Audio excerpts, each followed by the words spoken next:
All right, guys. Hello. Welcome back to another amazing Geek Vibes live review. I'm your host, Tia, and I have with me Lais, also from GVN. Lais, is this the first time that you're on camera with us? Yeah, my very Ah, first time. And I'm excited. Thank you for having me.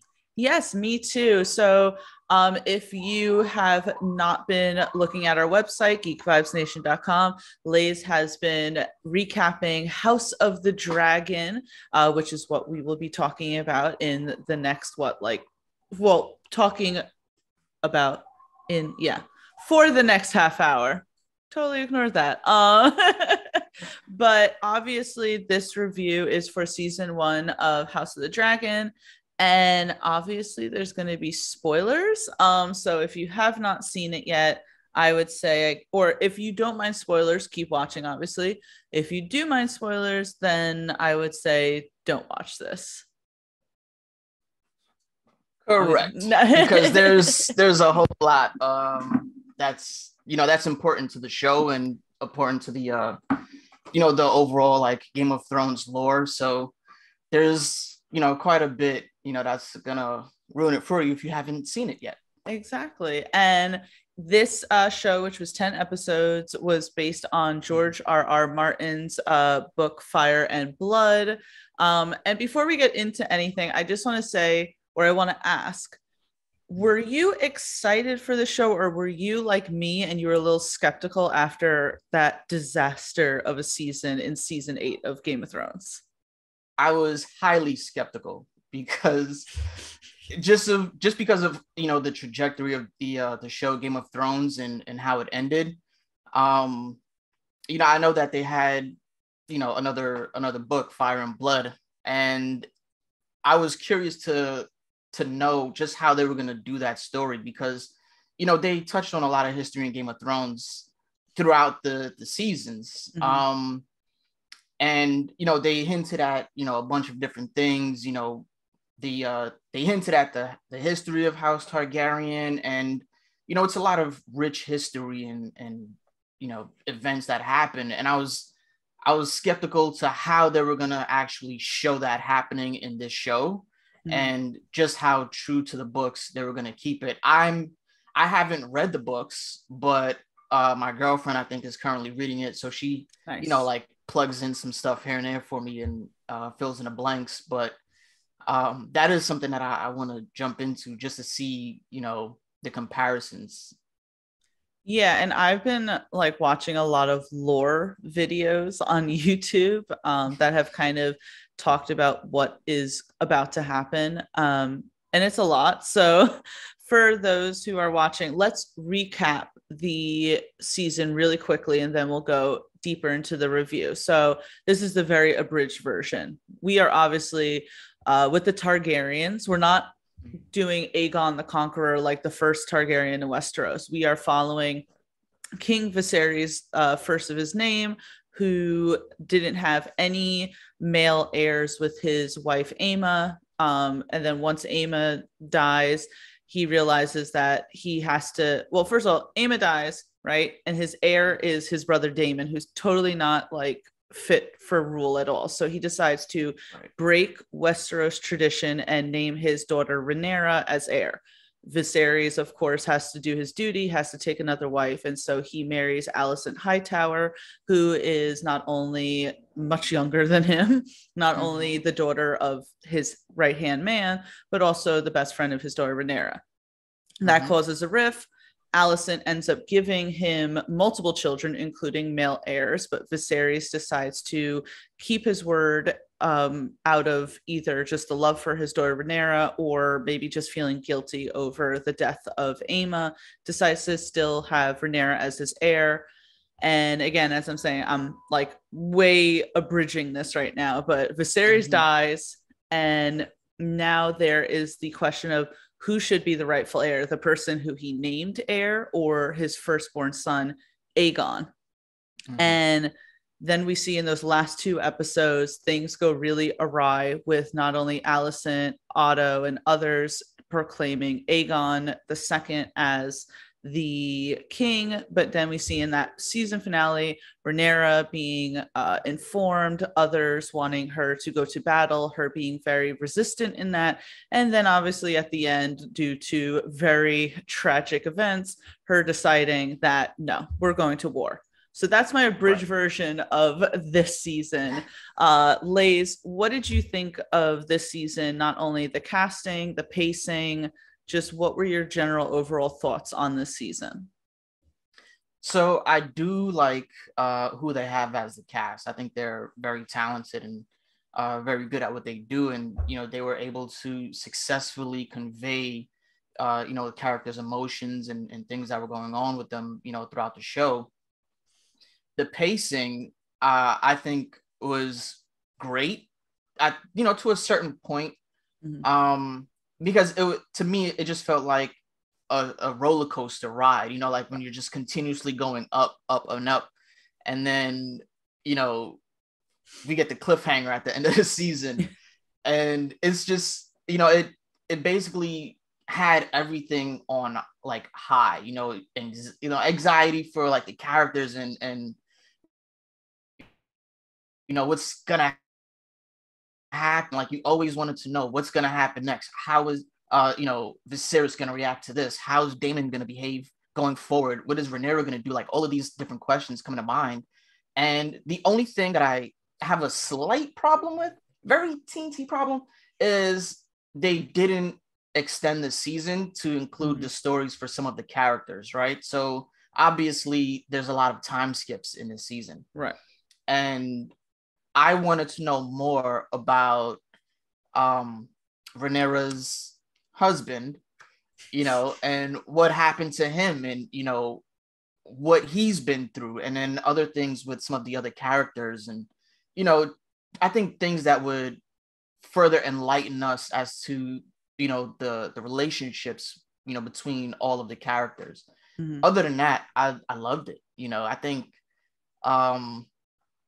I think it was Paddy Constantine, who played Viserys. He did a phenomenal job. So good.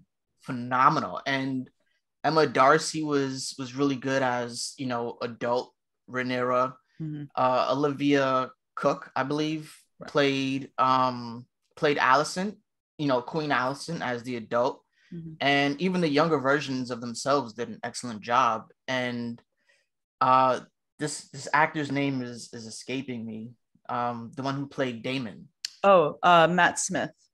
Yeah. Oh, the Doctor Who fans are gonna come after you with that.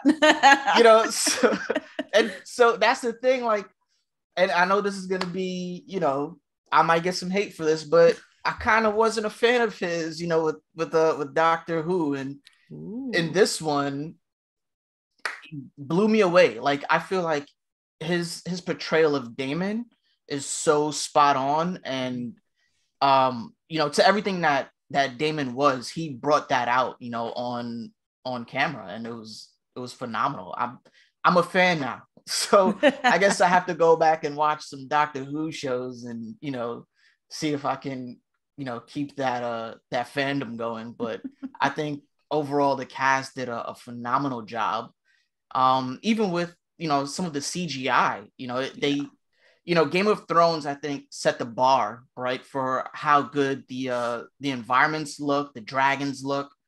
And in this one, I think they elevated that bar even further. So I was geeked out when seeing those dragons fly around and, just breathing fire and destruction and everything. I was losing my mind with it. It was great. It is really cool to see a world where Targaryens are the norm, as opposed to in Game of Thrones, where it was like almost such a big deal that, ooh, Daenerys has Targaryens, what's going to happen? It's like in this, it's like Targaryens is just a way of life. I wanted to agree that some of the time jumps I understand made sense, but I also wanted to see more. I understand that the end of the season now, like I understand now that they want to get to the Dance of the Dragons, which is the big story in Targaryen history between Rhaenyra and Aegon, and that's the big thing. But it would have been nice to stretch things out a little more. I would have liked to see Damon's marriage to Lena, because it was like one episode they're just looking at each other, and the next episode it's like, hey, they spent 10 years with each other and they have children. And it's like, I would have liked to see that, especially finding out that Lena was riding Vagar, the biggest dragon. How'd that come to be? I'd like that. Same thing with I don't know, Rhaenyra being with what's his name, Harwin Strong. I mean, again, one episode he's just carrying her away during a brawl at her wedding, and now she has like 3 children by him. I'd like to see that. So the time skips a little. We're like, I understand, again, you're trying to get to Dance of the Dragons, but we could have stretched it a little more. Right. So that would have been nice. But as you said, the characters and the actors playing them, Paddy Constantine, my favorite scene is that scene where he just is all decrepit and he busts into the throne room to reiterate that Rhaenyra is his heir. Her children are legitimate. I mean, it was so good. So he deserves all the awards. Every award possible. Give it to him. Damon, Matt Smith, amazing. As you said, Emma Darcy, Olivia Cook. The acting is phenomenal, even for the characters that you hate, like Kristen Cole and what's his name, Laris Strong. Like, screw both of them. I hate them. Oh my god, that guy, the character. Let's separate the actor from the character. I think the character is one of the sneakiest people I have ever seen in Game of Thrones, history. Besides, I believe what was it, Littlefinger? I think that Laris could like top Littlefinger at this point. Like, I feel like Laris was the mold for all of those other characters, because the way he operates, you would never suspect him. No, you would never suspect him, and I think that's what makes him so masterful as a character, that he's capable of all of these insidious things. Anything bad that you can do to somebody, he can be the mastermind behind it, and you would never know. Yeah, it was the episode where he literally has his father and brother killed, sets the bar that this man is willing to do whatever he wants to do or whatever he can do to try to get himself further, even if that's killing his own family. Which I felt bad, because again, I wanted to see more of Rhaenyra with Harwin. I'm like, how does she? Which I have to say, that whole thing was a little laughable, right? Because all right, so remember in Game of Thrones, it was like, okay, clearly Joffrey, Tommen, and God, I forget the girl's name, we're not Robert Baratheon's kids, but you can say. But you can say, oh, they took after Cersei because she's blonde haired. But you have Rhaenyra having 3 like brown haired boys when neither she nor Laenor had brown hair. And I kind of felt it was almost laughable. And that's why I kind of loved when Vaemon was like, those are not my blood, even though I knew that he was going to die. But that was a great scene. Yeah. It strikes me as funny that, within the royal family, let's just say, she was able to pass off this lie for so long, but like the inner circle of people knew that, it was BS. And I think they all knew that, oh my God, what's this guy's name? The husband. Laenor. I think they all knew that, he was gay, but nobody wanted to say anything. Right. And what's even more interesting is what happened to them, why they weren't able to produce an heir. You know what I mean? Because even if they had to just, force their way through it just out of duty to their houses, it seems like something was wrong with him. And this could be something else too, as to why, he was the way he was. He wasn't necessarily present all the time with, big events. We saw that Rhaenyra at one point gave birth to another kid. Mm-hmm. And, when the queen summoned her to see the baby, he ended up coming in sort of like last minute after she already gave birth, and him finding out that now they have to go see Alicent to show off this baby.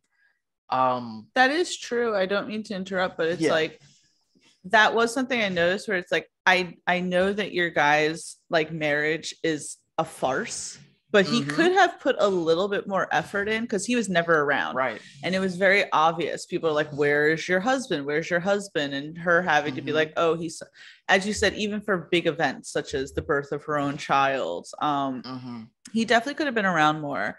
And it was interesting with Laenor because in the books, he is killed.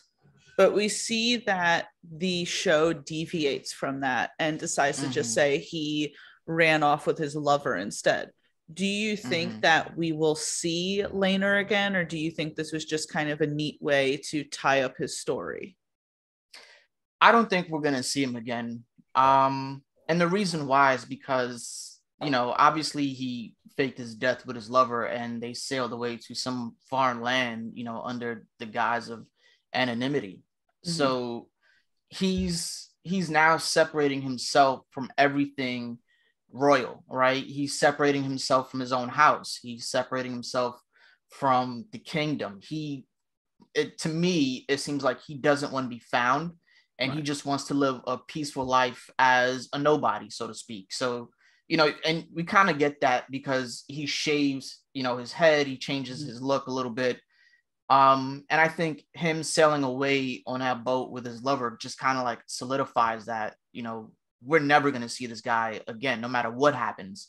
Right. The worst thing in the world can happen to, his family, and he's just not going to come back. So I don't expect to see him anytime, soon or even at all, to be honest.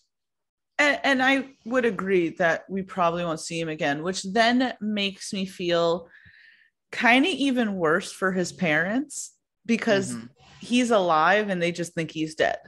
And Laena died, and it's like, I feel bad for Rhaenys. I feel bad for Corlys. Although Corlys too then kind of displayed a little bit of just effing off without, like, it was shocking to me in that second to last episode when they revealed that another time skip had happened and he hasn't been around in 6 years.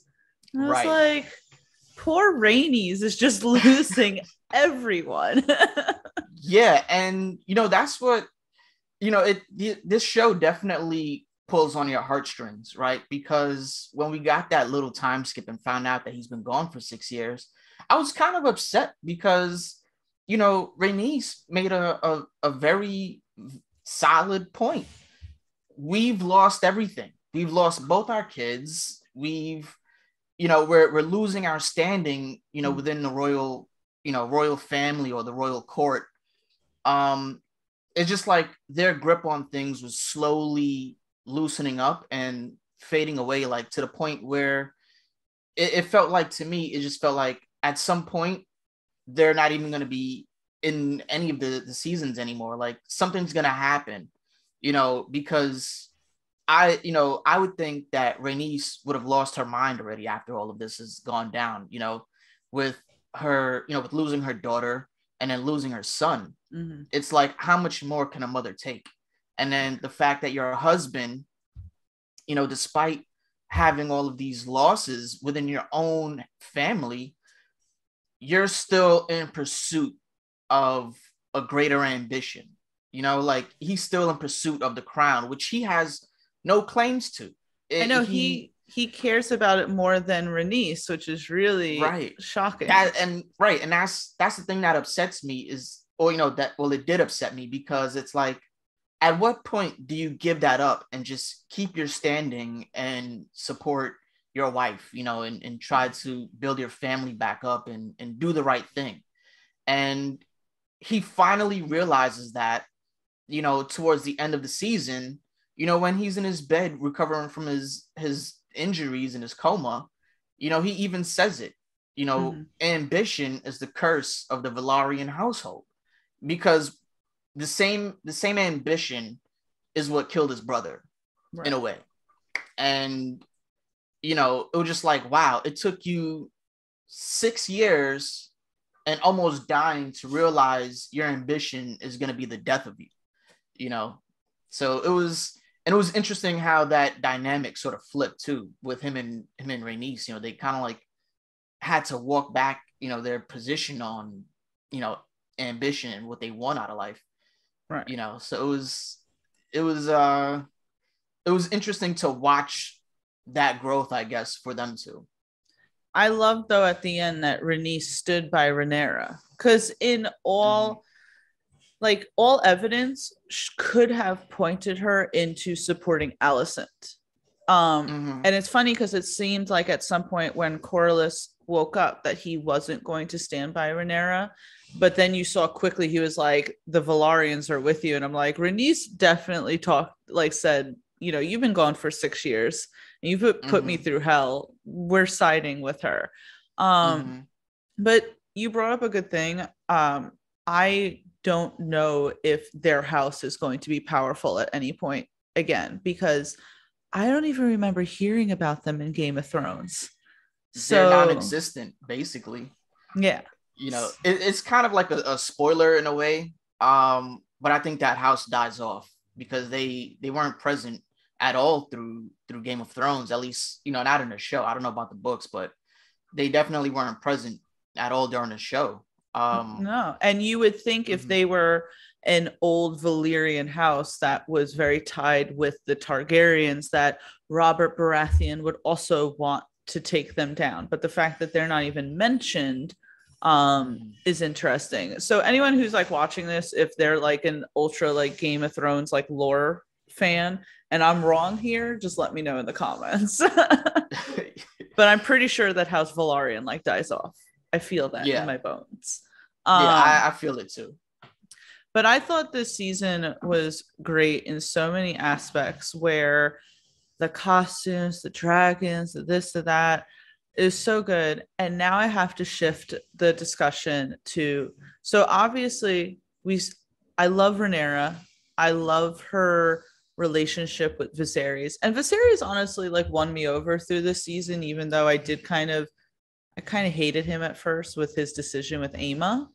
But I don't know, just somehow I continued liking him and then hating Alicent more. Like, if I can tell you how petty I was when Viserys said to Alicent, he goes, "I'm going to bed now, Aemma." I was just like, yes, he doesn't even like you. He doesn't even care for you. I don't know, somehow love that. But I want to shift the discussion to Alicent's children. How horrible are they? Oh my God. They're, the funny thing is that I thought, and I was partially right with my own feelings with this, that I would grow to hate Aegon, and I would absolutely love Aemon, but I kind of just don't like either of them. Yeah, they both suck.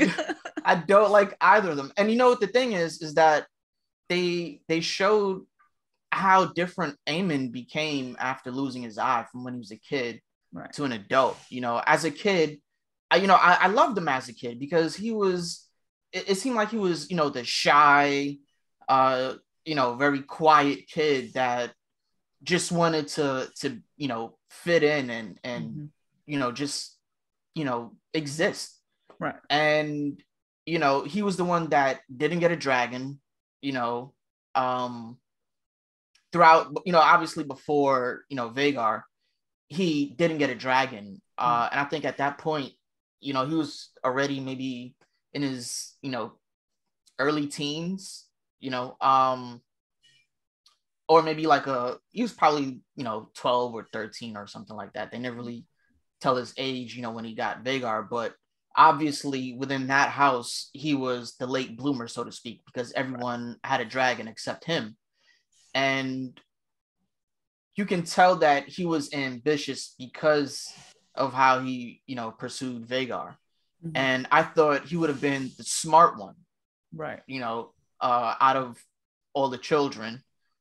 And we never, I don't think we've, and this is one thing that, going back to the time skips that I didn't like, we never saw the development of his personality after he lost his eye, right? What made him become way more ambitious than he was as a child? What made him want to study, like he said, the philosophies and history, and then also train as a soldier, and become, like an overall like A student and all of these things that really matter?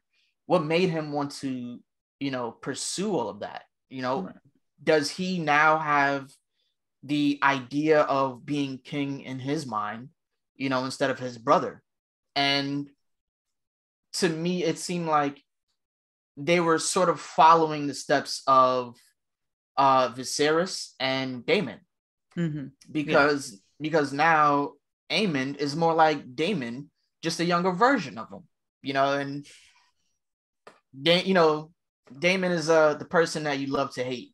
So he really is, because in all like honesty, Daemon is not a good person at all. He's not. He is not a good person at all. But I almost feel as if like Aemond has overshadowed Daemon in that fact, because at first we're so focused on Daemon being this bad boy and his antics, and now like Aemon is kind of one up that, because to me he's like a straight sociopath.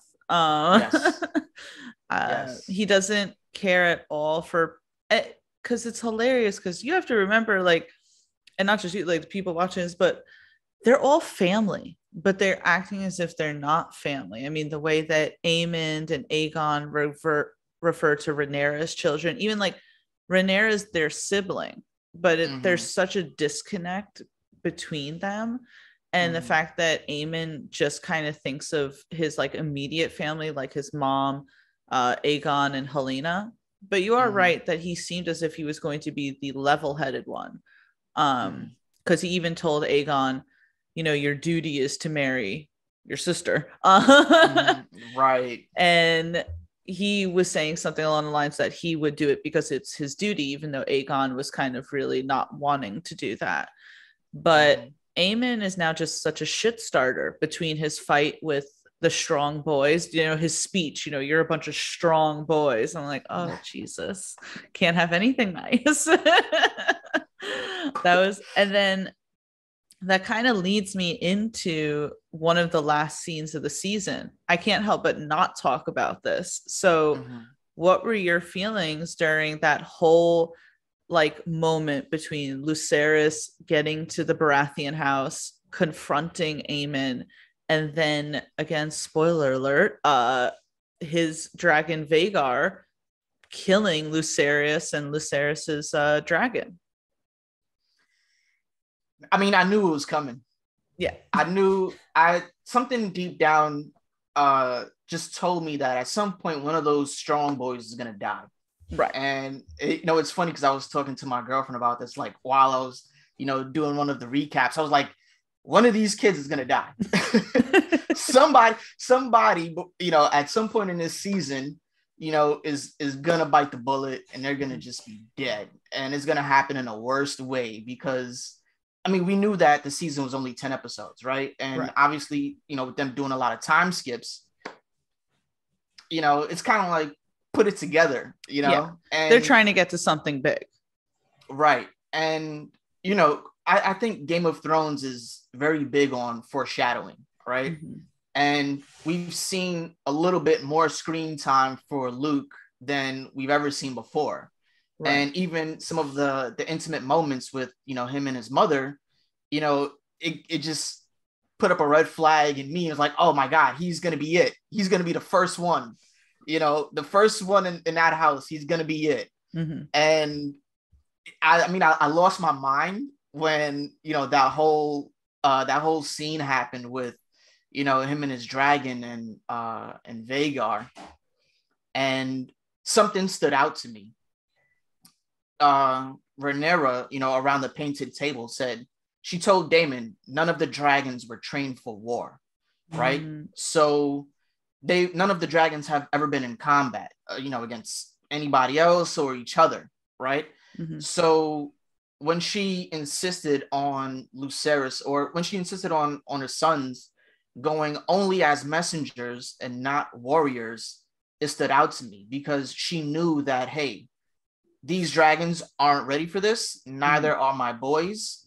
I have to tell them what to do in order to keep them safe.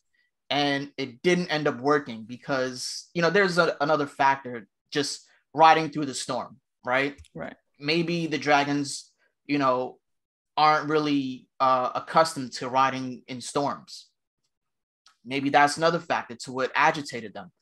Obviously, the other factor was Aemon antagonizing his nephew and, just being an overall jerk and trying to, scare him, made all of those factors, come to play. And it showed when this behemoth, Vhagar, and it was crazy because his mouth was basically the size of the dragon, of Luke's dragon. It was such a crazy scene when you see Luke flying and then you saw Vhagar above, and I'm like, that's not a good scene. That's not gonna go well. And you see just how massive Vhagar is. They said that he's the biggest dragon in Game of Thrones history.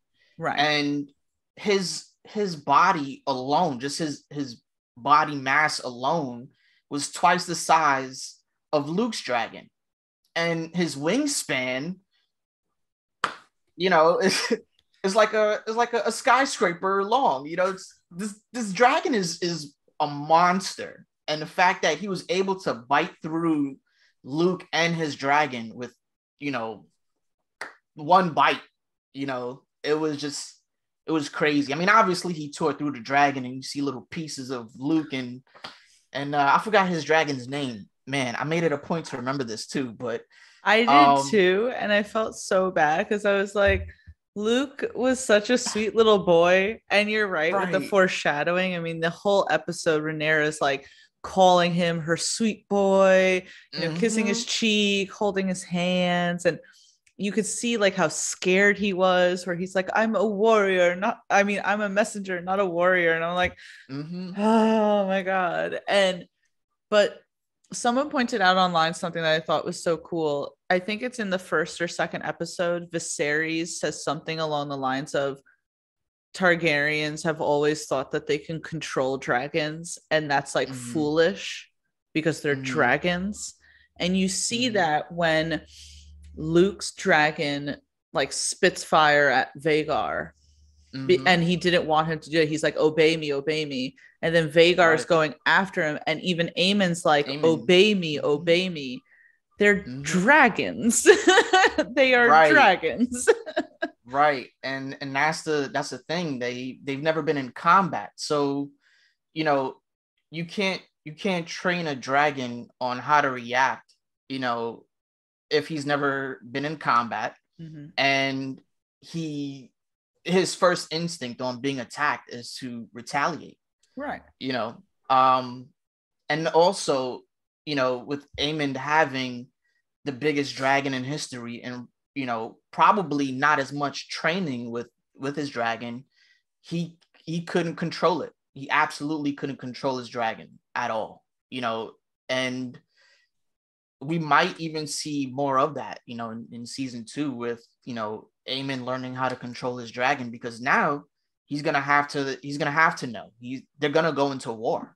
So and that makes me feel as if there's not as good of a bond between Aemon and Vhagar as there was with Laena and Vhagar. Because when Laena said Dracarius to Vhagar hesitated.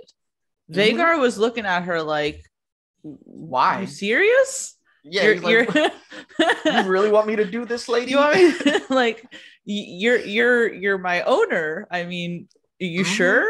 But Aemon shouting over and over and over again to obey him, and Vhagar is like, I don't give a shit what you're saying right now. So to me, it makes me feel as if Aemon doesn't have that type of bond with Vhagar that Laena had.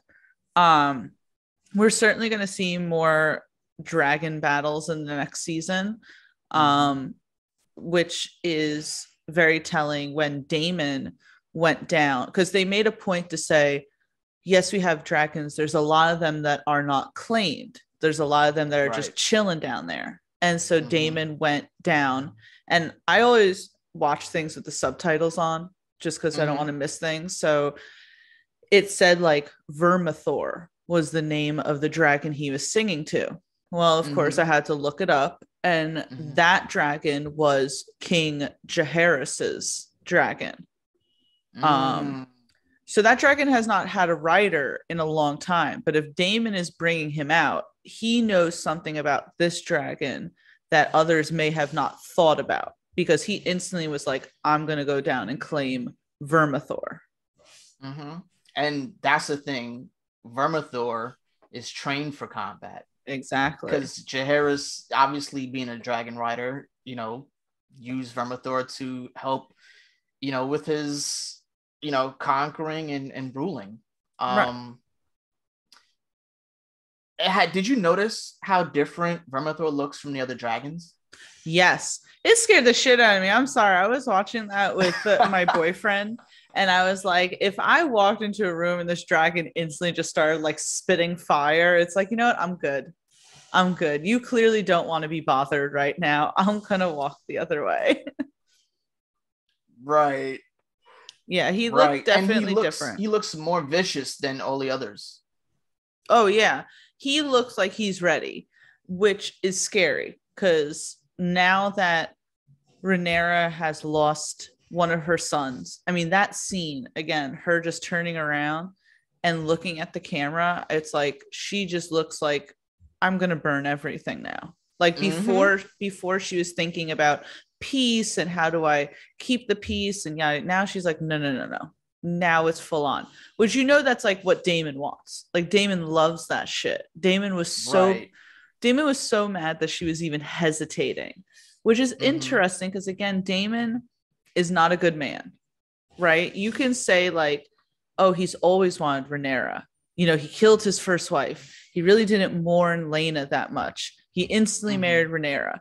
But even at Rhaenyra, he got mad. I was so shocked when he like went and choked her. But it's like, because again, Daemon only thinks of himself. So he's ready for this battle. And now it seems like Rhaenyra as well. And I feel as if Alicent is not ready. Right. Because she had no idea about the the secret council and what their plans were, you know. And what's interesting to me is that, you know, in the very beginning of the show, we saw Daemon basically prioritize himself and his own pursuit for the crown. Right. And, you know, even like the first 3 or 4 episodes, he was, you know, doing a lot of things against his own brother, you know, to even try to get, you know, a step closer to the crown. And that didn't work out. So now he's waited, who knows, 10, 15 years for Rhaenyra to grow up and finally, you know, be his wife. He's closer to the crown than he's ever been before. Right. And him, you know, putting his hands on Rhaenyra signifies very clearly, to me at least, that he has not given up that pursuit. He just chose to go about it a different way. Yeah. And if Rhaenyra doesn't act right, you know, to, you know, what Daemon wants, he's going to go back to doing whatever he can, you know, to get the crown. You know, I wouldn't be surprised at some point, you know, if he started to somewhat plot that kind of takeover from his own, you know, from his own wife. Yeah, he's desperate for it, because even in that scene where Viserys confronts Daemon about the rumor that Daemon and Rhaenyra were intimate with each other, Viserys goes, "It's not my daughter who you lust for, is it?" And it's like, Daemon cannot let go of the fact that he was being in the heir was taken away from him. So now, as you said, this is the closest he'll get. And the fact that Rhaenyra is trying to say, maybe it's okay that my brother Aegon takes the throne. that's not good enough for Daemon at all. Right. So, but now that this tragedy has happened, Rhaenyra is ready for war. We'll definitely be seeing more of that in season 2. So I kind of want to kind of start ending this podcast off with asking, not only what do you think will happen in season 2, but what do you want to see happen in season 2? Because obviously there's a whole lore of like the Dance of the Dragons, but we see already that things, in any adaptation always change. So what are your thoughts for season 2? Oh man, a mixed bag of emotions and thoughts. I want to see more character development, between Rhaenyra and, the people in her house. I want to see Daemon actually, ride and go into battle, because we've only seen that once, right? With the Triarchy. And he kind of just pulled a Hail Mary. But I want to see him, in a full-out war where they're not necessarily, at a losing standpoint, because they actually do have enough power in terms of dragons to turn the tide. So I want to see how he's going to navigate that. I do think he's going to be a rider of multiple dragons, because he has his own dragon. I believe it's Caraxes is his dragon. So he has Caraxes, and now he has this other one, Vermithor. Yeah. So I want to see just how that's going to play out. And I want to see I want to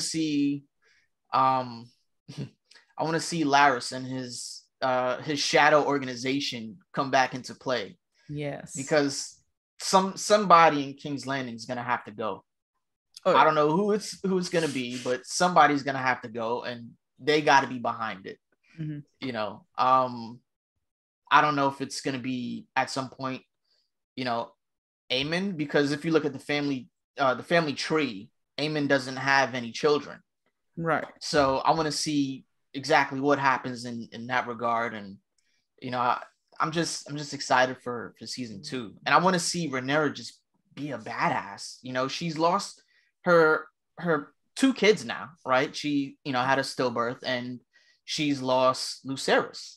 Right. So obviously at the end of season 1, we've seen her with a more determined, more angry, vengeful look in her eyes. And I want to see that play out in season 2, because she's also very smart. She was part of the small council, as a girl, and she, came up with some sound strategies. So I want to see how she's going to do that as an adult. Because we've seen her make a very valid point, don't go into war unless you know who your friends are. So, which was very smart. Yeah. And and she, the fact that everybody was telling her, go to war. And she had, the wherewithal to say, no, I need to step back, and I need to let things unfold before I make a move, so that way I know what to do, is very smart. So I want to see her, flourish in that aspect, in season 2. I'm just excited for it overall. I can't wait. I'm very excited. I know in the books, Rhaenyra is, they make it seem as if Rhaenyra's intentions in this war are much more selfish. The show is fleshing it out to be more of a emotional thing.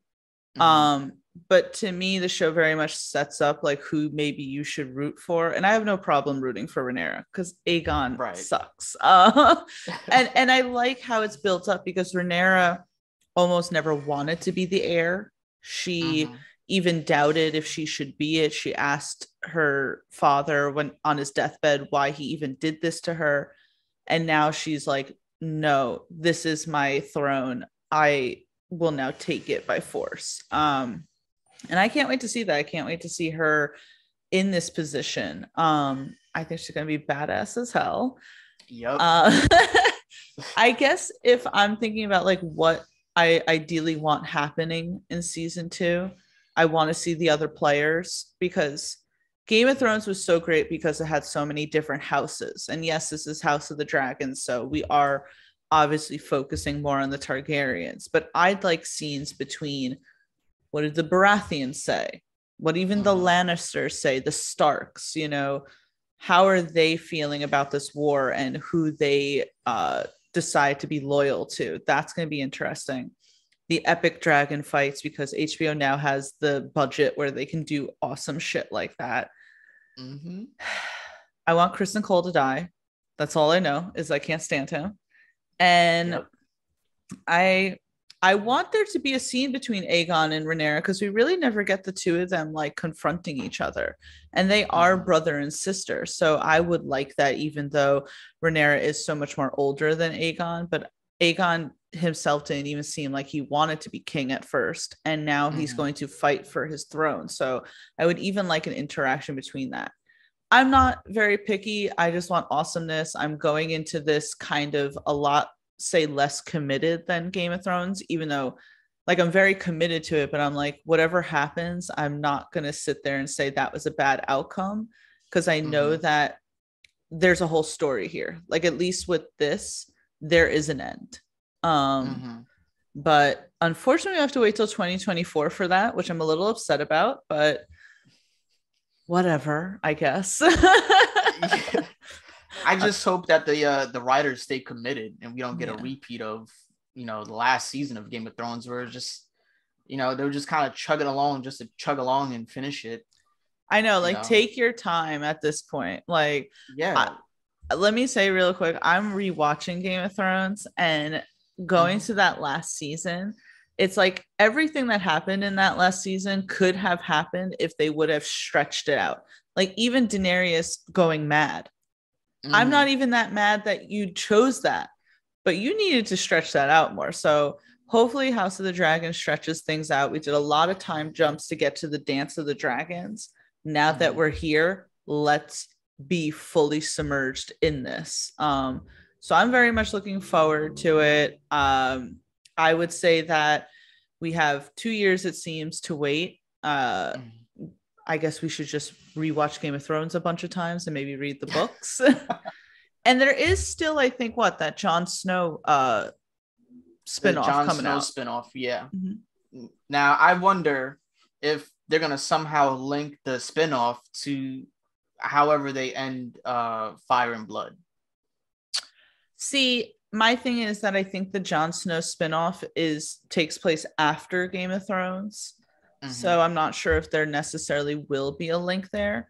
What I would like to see in House of the Dragon, I know this is in the future. I don't know how many seasons they're planning, but I would love for House of the Dragon to end off at the Mad King's demise. Yes. I want to see that. That would be epic. So if we can get to that, 100%. That would be great. Yes, 100%. I am with you because watching House of the Dragon, it puts a lot of perspective as to who's who in this world and who, their genealogy. And, I've been looking at, where the Mad King is on that family tree. And I don't think he comes for like another 50 years or so, even as a child, so we might, if they do a season 3 or however they decide to do season 2, we may not even see that until, maybe towards the end point of season 2, where we're introduced to the Mad King as a child in some sort of way.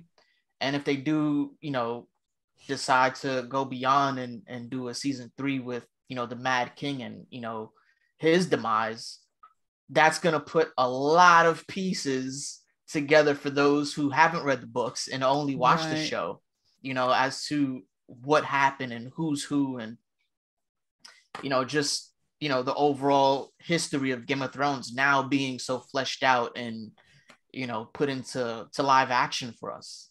I would love to see that. I think it would be epic because I think they said that this show takes place like 170 years before the events of Game of Thrones. I mean, realistically, if they just did a few generations, that's not that far along.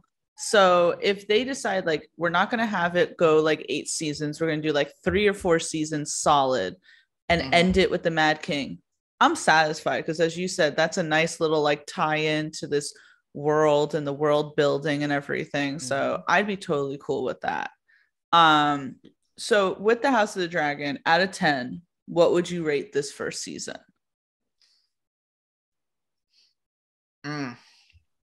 You know, I'm gonna go with a 9, only because, you know, like I said earlier about the time skips. You know, they didn't. Yeah, like we got you know, enough time skips to keep the momentum going, but there's pieces to the story that I would have loved to see. You know, like with Laenor and some of the other characters. You know, even Corlys during his 6 years away, what happened with him? You know, I would have loved to see that story, and you know, I would love to see how these people became the way, you know, the way they are, you know, as time went on. So, because we didn't get that, you know, it was just, you know, -1 point. So I'd give it a 9. I would actually give it a 10, not a 10, sorry, an 8 out of 10. I would give it an 8 out of 10 for the reasons that you said, right? The time skips. And there were like 2 episodes, like 3 or 4, like episodes 3 and 4 that I think were a little bit of filler episodes.